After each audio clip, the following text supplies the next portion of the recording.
Hey everybody, and welcome back to my channel for this Saturday morning, afternoon or evening across the world where you may be at. And today I want to talk to you about autism and coping strategies. This has also been a requested topic from many of you who have been watching my channel for quite a while. And as a lot of you know who are my OGs on the channel, and those to you who are new, welcome. I really appreciate all the new subscribers that have joined me. And this is a topic that I find is important to talk about. As a lot of you guys know, I recently lost my nana, and it was a expected passing, but I've been going through kind of my usual coping strategies and some new coping strategies to help me cope during my loss and my pain of losing my nana.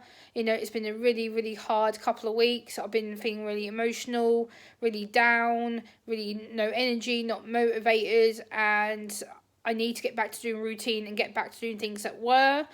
And by doing this video, hopefully you guys will see how I do coping strategies. So the first one that I want to talk about is music. Music, especially kind of my worship music, my Avril Lavigne playlist, my Elvis playlist. Things that I'm passionate about have really helped to lift my mood during this low time of really missing my nana, kind of wrapping my head of what happens next and having to adjust to losing yet another relative in my life who I was extremely close to. And I think for someone on the autistic spectrum like myself, my emotions are already heightened. So not only have I lost my nana, I've lost an authority figure, I lost someone who I have respect for, I lost somebody who I class as like another parent.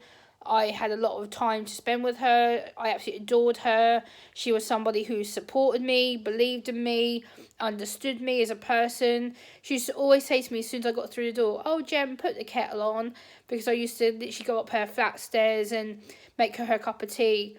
So yeah, music has been my number one coping strategy. 2 is talking to people. It is so important that you reach out to somebody, whether it's friends, whether it's family, whether it's people you may know in your community, in an autism group or otherwise, or medical professionals. Please make sure that you reach out to somebody. Do not bottle up your emotions, your grief, your anger, your frustration, because it will end up really biting you in the backside and making you feel worse than what you really feel. Grief and loss and pain are all valid experiences, all valid feelings and emotions. For me, I'm kind of going through the stage of confusion, late acceptance, and I knew that my nan was going to pass. It wasn't a thing that we all were prepared for. But I think for me now, on hindsight, looking back, it was like, oh, okay, so she went quite quickly, and I'm having to learn to adjust to talking to people about it. I'm having to go, okay, Gemma, you know, your nan's gone. There's nothing that you can say, do that's going to bring her back. But, you know, I have to learn to adjust and cope and use strategies that are going to help me. So things like music, you know, talking to you guys, talking to my family. You know, I've reached out to my local autism service, and hopefully I'll get someone to give me a call from there and talk to them about the professional side of autism and how to best support me. Another thing that I would say is things like meditation. I've done a lot of deep breathing exercises. I find it extremely helpful, especially when I'm trying to think and slow down my brain when it goes into complete overdrive. And lately my brain's just been tick, tick, tick, tick, tick, tick. Constantly all these different thoughts, processes that I'm trying to do, all these different feelings I'm trying to cope with. And it's been really hard to slow it down. You know, grief is a stage of emotion, pain, you know, feeling upset, feeling angry, feeling confused, you know, not understanding why she had to go so quickly, and, you know, adjusting to the fact that her funeral is upcoming in a few weeks' time, and I'm having to adjust to going to a cremation site and, you know, seeing my nan for the very last time, being brought in the coffin and everything, and that's going to be extremely hard. So things like meditation will be helpful. Things like colouring books, I would definitely say as well. If you can get yourself some colouring books, colouring pens, pencils, or even colouring paint, if you want to do paint by numbers, things like that, I would highly suggest that you do so, because colouring for me has been extremely peaceful these last few days. I've sat here and done some colouring.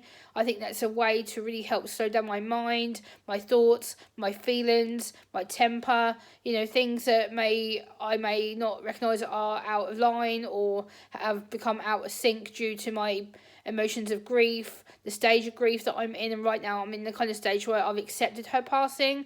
I know she's gone, but until I get my closure, which is the final part of the cremation, then I don't have my closure until she's gone, which is another nearly 4 weeks. So, I'm really struggling to hold myself together until then. And I think like doing things like that, writing out your emotions, like doing a journal or poetry or the spoken word, or doing something that you can look back at and knowing that your relative will be proud of you, like me doing these videos and doing my poetry, my journal, which I have right next to me here. Like everything that I write about is in my journal.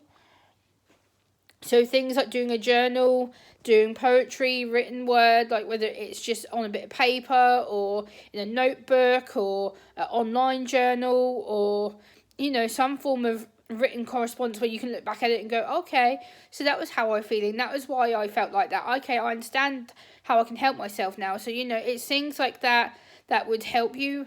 Obviously each autistic person or each person with a disability is different, so all these suggestions aren't going to be the same or even relevant for a lot of you. I understand that. Like some of you may use your emotions to go to the gym, or you may go on a walk, or you may do other things that are different from what I do. But personally, I find like doing like my colouring, my poetry, my videos, my meditation, and listen to my music extremely helpful. That is how I cope each day, knowing that I can have someone to speak to, I can meditate, I can sing, I can shout, I can do my poetry, I can do these videos to kind of get some kind of my voice out in a safe context.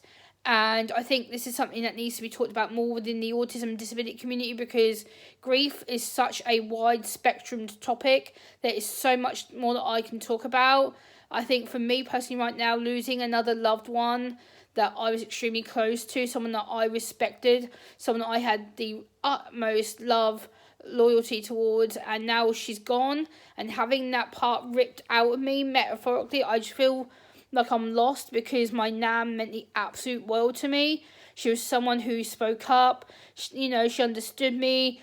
We had many Chineses together, we loved our horror films, we loved our music, like I love some of her country western stuff. She loved some of the Elvis stuff. She was very supportive of me, and I was very supportive of her, and and she was just a really strong lady for change, and just she loved me. I used to sleep round her when I was a little girl all the time. So things like that, hold on to the memories, like printing out photographs would be my next one. If you have any pictures of your loved ones on a computer or a phone, or physical pictures that you can make copies of, please go and get them done, because they are the most powerful thing that you can use to keep the memories intact, keep their memory alive for you and your family. That's something else that I'm planning to do, is using the pictures of her, items from her property that I'll be getting given shortly, things that I know were special to her that will become special to me. So I think things like that, so anything like ornaments or any form of photos or any kind of special kind of like medals, or if your grandparents are in the military or things like that, make sure you keep hold of something to keep connected to them, because that will be the thing that you remember most about them. And I think that's another important thing. Always keep memories, mementos, physical things like pictures, medals or clothing or jewelry, or things that you can touch, things that you can smell, to help you remind them of each other, or buy one of their favourite perfumes. Like I will be buying one of my nana's favourite perfumes, White Musk. She adored White Musk perfume. Don't know why. Wore it time after time after time after time. And just to have something like that in my premise, my property, will extremely help me get the grief and loss going, and I think will help me to remember how she loved that perfume. She loved her silver jewellery, which I've learned to take after her. In that aspect, I do love my silver jewellery. I do love my gold jewellery. I'm very much a jewellery focused girl. I do love my Elvis Presley music again. That's something I got from her and my late Aunt June.